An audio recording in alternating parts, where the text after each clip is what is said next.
Welcome to the Marketing Report. Today we're going to be looking at what lessons we can learn from IKEA and how we can apply that to our business.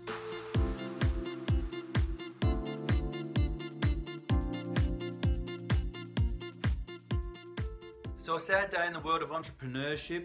Ingvar Kamprad, who is the founder of, try and say that 3 times really fast. He's the founder of IKEA, born in 1926, started the company I believe in 1943, and started the business as a mail order business.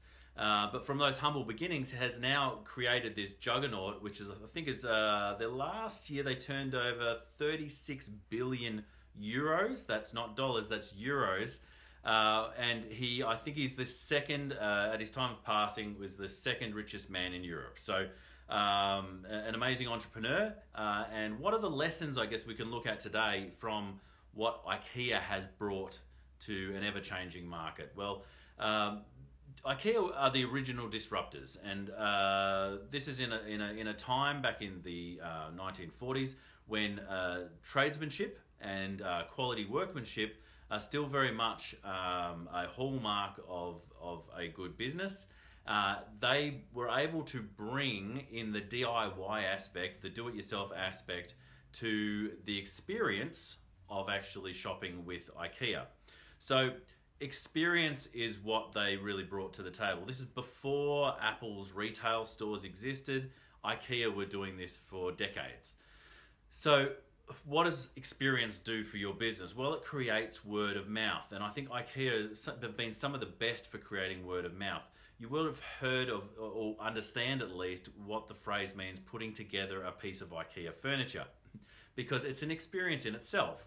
Not only are you actually going through to a retail store, and if you've ever been to an IKEA retail store, they have been designed to help you navigate the purchasing process. And while I say help you navigate, they're designed to sell you things. So they actually hide the exits and keep you in a constant loop to make sure that you see everything that's on offer, so that you don't miss anything when you're in that store. So the experience of actually going through a store has been designed. The experience of putting together the furniture has been designed. And if you ever had a look at the IKEA instructions, they don't come with words. You see, every other piece of instruction when you're putting together a manual usually has multiple languages. But what IKEA have done is they've removed language, and they've got very, very simple, tried and tested diagrams that help anybody, whether you can actually speak English or Swedish or whatever language you might speak, you can understand the instructions from them. So they've designed that experience too. Now, the other thing that's really interesting about the business, and something that people miss, is that there's a pride that comes to a DIY experience, to do-it-yourself. Putting together a piece of furniture has the customer almost feel like they've created the furniture. And while it's an absolute pain to put together sometimes, because we're not all tradespeople, where there's this sense of pride that you get at the other end of completing the project. So they've simplified the process. They've made the instructions very easy for everybody to understand. You actually they have a really good buying process, and when you actually take the product home, you have an experience of putting it together and the pride of actually finishing the project. All these things add up to word of mouth. So one of IKEA's best marketing activities is the word of mouth that they've created through that customer experience. And I think that's something that we can take and use within our own business. Now, IKEA were great at other marketing things too. They've been fantastic in social media. They've been fantastic even through traditional television, radio, online. There are so many areas that they're good in the marketing, but the experience itself has been something that has been embedded, I think, into popular culture. When you talk about an IKEA piece of furniture, most people know what that means, and that there is an experience attached to that purchase. So word of mouth.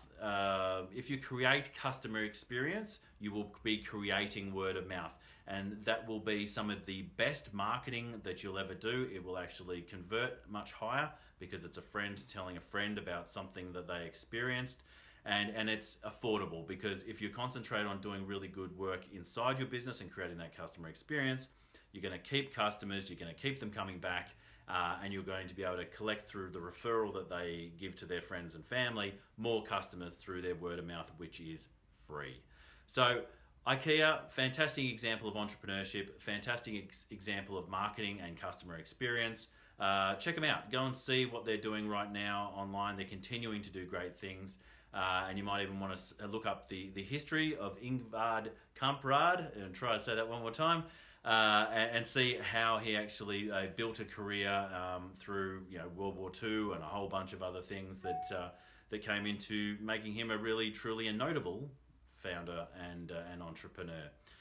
This has been the Marketing Report. My name is Russell Pearson. If you've got any questions about IKEA, customer experience, marketing, or you want to even just get my opinion on what you're doing within your own business, you can leave a question at marketingreport@russellpearson.com.au. I'd love to receive your comments there. Until next time, thanks so much for watching. Another big thank you to Crimson Fox Creative Studios for sponsoring this episode. You can visit them at www.crimsonfox.com.au.